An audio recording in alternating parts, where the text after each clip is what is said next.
Hi, today I will show you the step on how to install Logo Web Editor version 1.0.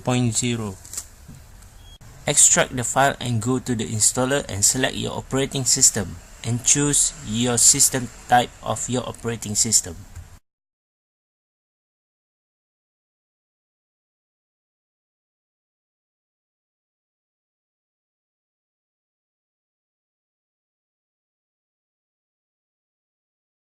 Just click next and choose the place you want to install this Logo Web Editor and click next again and just install.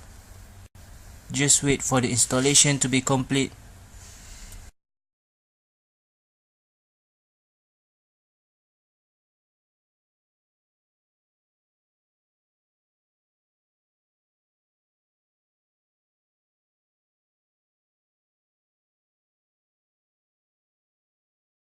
Click finish when the installation is complete.